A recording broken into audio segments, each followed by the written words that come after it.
आरोपीचे वकील जे काय माध्यमांशी बोलले हे सर्व समाजाने ऐकलेलं आहे आणि जे काय ते बोलले ते पूर्णपणे चुकीचं बोललेले आहे. असं एखाद्या मुलीशी असा आरोप करणे किंवा तिच्या चारित्र्यावरती शिंतोडे ओढणे हे ते कायद्याचे तज्ज्ञ आहेत त्यांना हे बोलणं शोभत नाही आहे. हे आमच्या दृष्टीने मला सांगायचं तुम्हाला.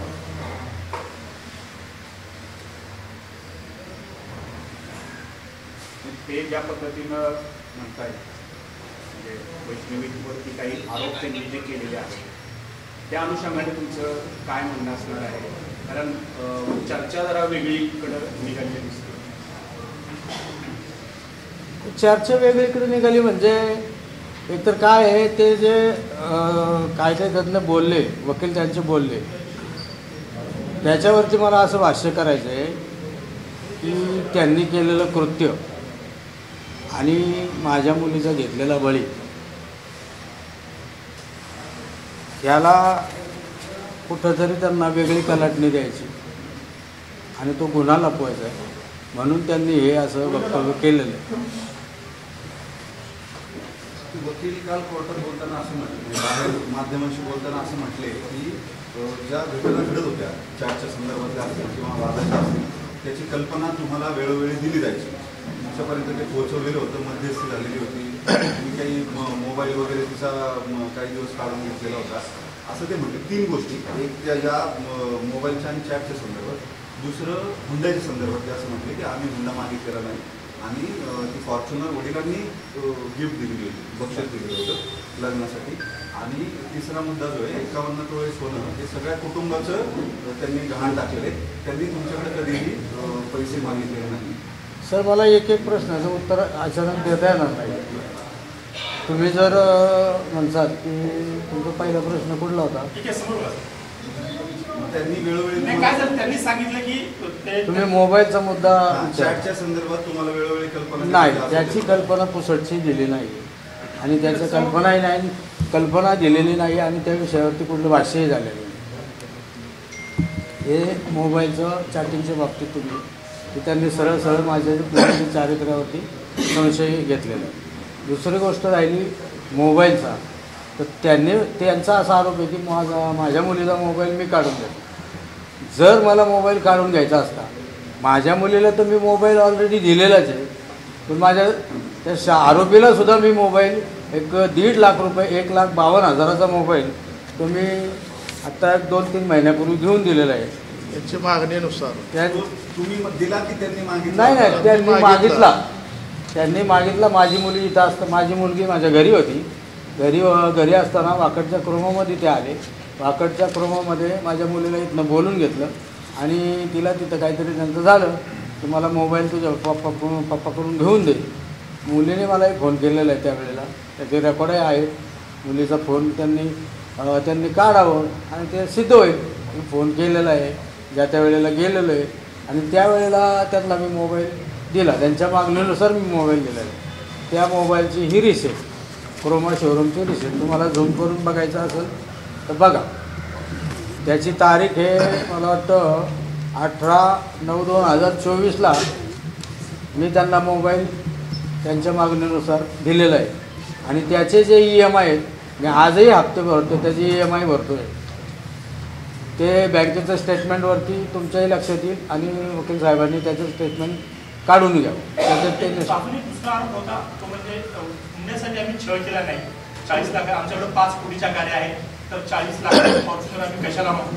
इतकंच नाही तर वैष्णवीच्या नावावर जी काही जमीन होती तिचं सुद्धा आम्ही हक्क सोडपत्र देऊन टाकलं होतं. आम्ही स्वतः वैष्णवीला घरी घेऊन गेलो होतो आणि आम्ही सही दिली असं त्यांचा आरोप होता. तर हुंड्यासाठी आम्ही छळ केलाच नाही असं त्यांनी दावा. हुंड्यासाठी छळ केला नाही, तसं काही नाही. हुंड्यासाठी छळ केला नाही म्हणता, गाडी मागितली नाही म्हणता, तर मी 5 कोटीच्या गाड्या आहेत त्यांच्याकडे म्हणतात, तर मी ही MG ॲक्टर गाडी बुक केलेली आहे. फॉर्च्युनर गाडी घ्यायच्या आधी ही MG ॲक्टर गाडी वाकड हायवे रोडला शोरूमला बुक केली. 50,000 रुपये डिपॉझिट केले. त्याचे महिन्यानंतर लग्न झाल्यानंतर त्याचे रिफंड पण माझ्या अकाउंटला आले. तर ही त्याची रिसीट MG ॲक्टर बुक केली.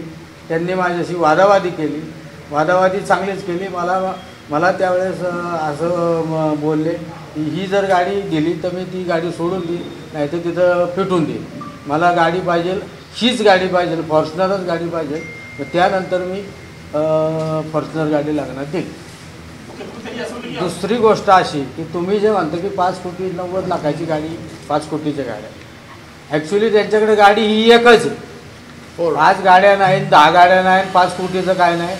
निव्वळ आणि निव्वळ त्यांच्याकडे एकच फोर्ड गाडी आहे. दुसरी जी काय ती गाडी 90 लाखाची सांगताय, ती गाडी भुसुडे नावाच्या इसमाची मारुंजी या ठिकाणची गाडी आहे. हा त्या गाडीचा रिपोर्ट आणि नंबरही झूम करून बघा, तुम्हालाही कळेल की ही गाडी चंद्रकांत राघव बुचडे या नावाने आहे. त्या गाडीचा नंबर आहे MH14 KC 3000. त्या गाडीचा नंबर पोलीस स्टेशनला ती लावलेली असेल, ती गाडी चेक करा, तेही बघा. म्हणजे यांच्याकडे कुठलीही गाडी नाही आहे, एकच गाडी आहे. आणि ही जी गाडी मी दिलेली आहे तर दिलेली नसून ती माझ्याकडं मागितली गेलेली आहे. माझ्या मुलीला टॉर्चर करून लग्नात उभं राहणार नाही, लग्न मोडून टाकी. आधीच माझ्या मुलीची लग्न 2 ठिकाणी मोडली. त्याच्यातही हे लग्न मला जबरदस्तीने करावं लागलं. त्यातही लग्नाला तयार झालं तर त्यांनी अशी मानसिकता करून ठेवली की माझ्याकडे ह्याची मागणी, सोन्याची मागणी, गाडीची मागणी, चांदीच्या ताटाची मागणी, गौरीची मागणी. अधिक महिन्यात जावायला चांदीचंच ताट पाहिजे, सरासरी ज्याच्या ऐपतीप्रमाणे म्हणा किंवा अनेक गोष्टीच्या कारणाने स्टीलचं देतात, कोण तांब्याचं तामण देतं. माझ्याकडे त्यांनी चांदीची ताटाची मागणी केली, तीही मी पूर्ण केली. तुम्ही आता एक आरोप केला की आधीच माझ्या मुलीची 2 लग्न मोडली होती, ते नेमकं काय झालं होतं? त्यांनी हस्तक्षेप केला होता का त्याच्या विरुद्ध? त्या ह्याच्यात मी आता बोलू शकत नाही, कारण ते आता ह्या ज्या गोष्टी आहेत सगळ्या न्यायप्रविष्ट आहे. त्यामुळं अधिक याला कारणीभूत हगवणे आहेत आणि त्याचंही आपल्या समोर थोड्याच दिवसात ते पण उलगडा होईल. निलेश चव्हाणच्या घरी 100 लोक घेऊन गेला होता बाळ आणण्यासाठी, त्यामुळे त्यांनी तुम्हाला कदाचित बंदुकीचा धाक दाखवला असं त्यांचं म्हणणं आहे. आणि या प्रकरणात ते जे बाळ होतं ते या निलेश चव्हाणकडे त्या हगवणी कुटुंबियांनी सांभाळण्यासाठी दिलं होतं. तुम्ही 100 लोक घेऊन मॉप घेऊन त्यांच्या घरी गेला, त्यामुळे त्यांनी तुम्हाला दमदाटी केली असा एक त्यांनी आरोप केला. बरं, आता तुम्ही म्हणता की त्यांनी असा आरोप केलाय. जर त्यांची सून मयत आहे तर हे मयत आहे म्हणतात, तर त्यांना हे असं सुचलं कसं की बाळाला सांभाळायला द्यायचं. सांभाळायला जर आपली सून मयत झालेली हे सोडून, आणि हा निलेश चव्हाण त्यावेळेला कसा, ज्या वेळेस माझ्या मुलीला मारलं गेलं, मग माझ्या हिशोबाने मी निलेश चव्हाणलाच याच्यात आरोपी म्हणून हे करेल की हा पण त्या कटात सामील होता, निलेश चव्हाण सुद्धा या कटात सामील आहे असं मी ठामपणे सांगतो तुम्हाला. हे जर म्हणतात की बाळाला घेऊन गेला, मग निलेश चव्हाण बाळ होतं, बाळ घराच्या तर बाहेर नव्हतं, वैष्णवीच्या तर जवळच होतं. मग याचा अर्थ काय की हा निलेश चव्हाण वैष्णवीच्या जवळच हे सगळं कुटुंब होतं आणि ह्या कटात हाही सामील आहे असे माझ्या ठाम आरोप आहे त्यांच्यावर. बाळ आणण्यासाठी जेव्हा त्या निलेश चव्हाणच्या घरी गेला होता, ते 100 लोकांचा मॉप घेऊन गेला. बाळ आणण्यासाठी गेला, हा माझा भाऊ गेला होता. बाळ आणण्यासाठी माझी मानसिकता नव्हती. ज्या वेळेस बाळ आणायचं, माझ्या मुलीचे मयत झाल्यानंतर तिचे अंत्यविधी चालू झालं. दुसऱ्या दिवशी, अंत्यविधीच्या दुसऱ्या दिवशी माझे दाजी उत्तम बैरट, मोहन कसपटे ह्या आमच्या सगळ्यांची यांची चर्चा झाली. चर्चा झाल्यानंतर उत्तम बैरटांनी करिश्मा आगवलेला सकाळी 7 ते 7:30 वाजता फोनही केलेला आहे. तोही आपण त्या ह्याच्यात शोधून पहा, तोही नंबर मिळेल करिश्माच्या मोबाईलवरती. हे केल्यानंतर त्यांना सांगितलं की आमचं बाळ आमच्याकडे द्या. आमची मुलगी गेली, त्या मुलाईलाही तुम्ही काय करसाल. त्यावेळेस तिने 1 दिवस 2 दिवस काही आणून दिलं नाही. त्यानंतर त्यांच्याच राजेंद्र हगवण्याच्याच सख्या भावानी मोठ्या जयप्रकाश हगवणे यांनी उत्तम बैरट यांना फोन केला आणि फोन करून त्यांनीच सांगितलं की तुमचं बाळाला घेऊन जा. ते बाळाला खूप भेंडसाळ होती, ते रडतंय, तिकडे नीट सांभाळलं जाणार नाही आहे असं आम्हाला कळलेलं आहे, तर तुम्ही बाळाला येऊन घेऊन जा. त्यावेळेस माझा भाऊ मोहन कसपटे आणि आमचे दाजी उत्तम बैरट हे दोघं प्रभात रोडला हगवण्यांच्या घरी गेले. हगवणे म्हणजे जयप्रकाश हगवणे, राजेंद्र हगवण्याच्या घरी. हे दोघं तिघं जाऊन त्यांच्या मुलीला घेऊन त्या निलेश चव्हाणच्या घरी गेले. घरी गेल्यानंतर ज्या वेळेस मुलाचा आजा जयप्रकाश हगवणे यांनी बाळाची मागणी केली की हा माझा नातू आहे, बाळाला आमच्याकडे दे, त्यावेळेस निलेश चव्हाणांनी बंदुकीचा धाक दाखवून त्या आजोबावर पिस्तुलाचा धाक दाखवून म्हणले तुम्ही कोण, तुमचा काय संबंध आणि ही लोक कोण, यांना आम्ही ओळखत नाही आणि तुम्हालाही ओळखत नाही, तुम्ही आजोबा आहे का काय, मी तुम्हाला अजून पाहिलेलं नाही. जर ह्या निलेश चव्हाणला त्या मुलाचा आजोबा माहीत नाही आणि हे असं कसं सांगू शकतात की बाळाला मुलाला सांभाळायला दिलं, त्या निलेश चव्हाणकडे सांभाळायला दिलं. म्हणून माझा ठाम आरोप आहे त्यांच्यावरती की हा कटात सहभागी असू शकतो. हे बाळ गेलं कसं त्याच्याकडं, ही माझी मागणी आहे आपल्या माध्यमातून. नाही, बाळ आणून दिलं, अज्ञात व्यक्तीने आमच्या भावाला आणून दिलं. तुम्ही गेल्या दिवशी तक्रार केली होती का वारजेला हे सगळं झालं पिस्तूल दाखवलं त्याच दिवशी गेले होते की नंतर गेले होते? आम्ही त्या दिवशी फोनद्वारे PSI साहेबांशी, डोंगरे साहेबांशी बोललो होतो. त्यानंतर ते म्हटले की तुम्ही रितसर कंप्लेंट द्या.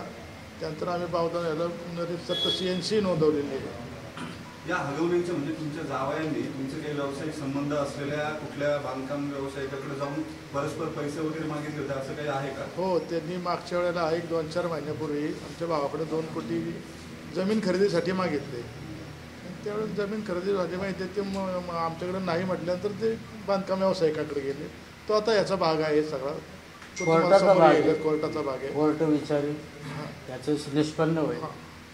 आरोपीच्या वकील असं म्हणतात की एखाद्या पत्नीला 4 फटके मारले म्हणजे ती काही छळवणूक होती. आता हे बघा, आपलं प्रसार माध्यम आहे, ही हास्यास्पद गोष्ट आहे, ही गोष्ट हास्यास्पद आहे. ते कायद्याचे तज्ज्ञ काय म्हणले असतील हे तुम्ही समजून घ्यावं की जर 4 फटके मारून 4 थापडा मारून जर एखाद्याचं मयत होत असेल मग हे तुम्ही ठरवावं, समाजाने ठरवावं.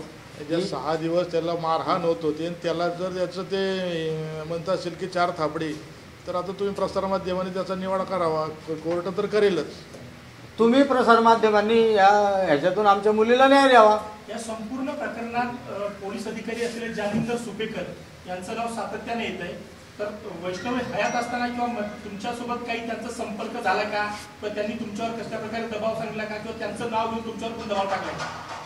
यांचा सुपेकर आमचा यांचा काही संबंध नाही. त्यांचे मामा आहेत हे आम्हाला सांगितलं गेलं आणि त्या मामाच्या जीवावरती आम्ही काहीही करू शकतो असे शशांक हगवणे माझ्या घरी येऊन 2 कोटी रुपये दिले नाही म्हणून मला धमकी देऊन गेलेले. ते नेहमीच सांगायचे ना, लग्न ठरवतीच्या वेळेलाही त्यांनी तसंच केलेलं आहे. त्यांच्या जन्मपत्रिकेचा जो बायोडाटा असतो त्या बायोडाटामध्ये सुद्धा मामा म्हणून सुपेकर जालिंदर यांचं नाव आहे खाली. सर, तुम्ही आतापर्यंत वेळोवेळी लग्नानंतर किती पैसे दिले हगवण्यांना? नाही, ते मी ते तिथं सांगू शकतो, मी आपल्या माध्यमाशी नाही सांगू शकतो. आणि ते काल आणखी असंही म्हटले की त्यांनी एका जमिनीच्या व्यवहारासाठी वैष्णवीला तुमच्याकडे आणून सोडलं होतं कुठलीही मागणी न करता.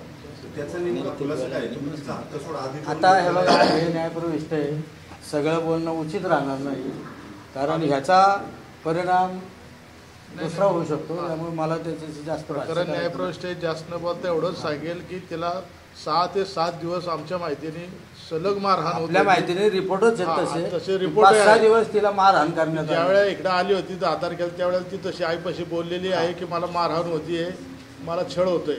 पण तरी दुसऱ्या दिवशी त्याचा काही ह्याच्यावरून 7 वाजता फोन आला आणि तिला जावं लागलं. वकिलांनी कोर्टात असा दावा केला की वैष्णवीची मनोवृत्ती ही आत्महत्या करण्याची दिशेने होती कारण याच्या आधी 2दा तिने अशाच प्रकारे एकदा उंदराचं औषध करून प्रयत्न केला, एकदा धावत्या गाडीतून उडी मारून आत्महत्या करण्याचा प्रयत्न केला. त्यामुळे तिची टेंडन्सीच होती की अशा प्रकारचं करायचं. आता ती टेंडन्सी होती की नाही होती, आता ते काही आरोप करतील, काही शिंतोडे उडवतील माझ्या मुलीवरती. पण वकील साहेबांना मला कालच्या ह्याच्यावरून एकच सांगायचं आहे की साहेब तुम्ही सुज्ञ आहात, तुम्हाला पण मुलं बाळा असतील.